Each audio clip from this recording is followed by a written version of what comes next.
बलोचिस्तान के साहिली शहर ग्वादर से गिदरोशिया पॉइंट के नुमाइंदे उबैदुल्लाह बलोच की रिपोर्ट के मुताबिक RCDC कौंसिल ग्वादर की जानिब से चेयरमैन म्यूनिसिपल कमेटी माजिद जौहर और वाइस चेयरमैन सैफुल्लाह होद के एजाज में शानदार तकरीब वर्षकंदी मुशायरे का इनेकाद किया गया, जिसमें ग्वादर की मारूफ शोरा ने अपने फन का मुजाहरा किया। RCD कौंसिल के सरपरस्त आला उस्ताद खुदाबख्श और चेयरमैन नासिर सोहराबी ने म्यूनिसिपल कमेटी ग्वादर के चेयरमैन माजिद जौहर, वाइस चेयरमैन सैफुल्लाह होद और दीगर मुअज़्ज़िज़ मेहमानों को वर्षात के खुशामदीद कहा। चेयरमैन माजिद जौहर ने कहा कि इंशाअल्लाह अपने दौर में शहर की तामीर और सेहत और सफाई के मामले में वो काम करेंगे, जिससे शहर में तब्दीली जाहिर होगी। हम सबको मिलकर शहर ग्वादर की तामीर और सेहत और सफाई के लिए कोशिशें करनी चाहिए। इंशाअल्लाह अवाम को आगाही देंगे। चेयरमैन म्यूनिसिपल कमेटी माजिद जौहर और RCD कौंसिल के उस्ताद खुदाबख्श और नासिर सोहराबी ने मुअज़्ज़िज़ शहरों को ईद गिफ्ट तकसीम किए और उनको खराज तहसीन पेश किया। इस मौके पर मुख्तलिफ सियासी और समाजी शख्सियात, सरकारी इदारों के अफसरान, अवाम की बड़ी तादाद ने शिरकत की। लोकल गवर्नमेंट से अलग निज़ाम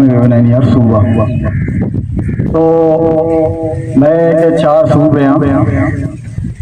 4 सूबे तो का कमजोर तरीन लोकल गवर्नमेंट निज़ाम बलूचिस्तान है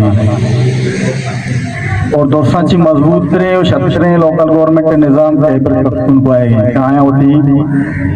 अवदास्ते मुंतखब नुमाइंदे और लोकल गवर्नमेंट जो है आइए तो का इख्तियारात ज़्यादा दाता और अंचुके नासिर सोहराबी साहब को हर दौरा बल्दियाती निज़ाम अलग बितगा और इख्तियारात हम अलग बितगा।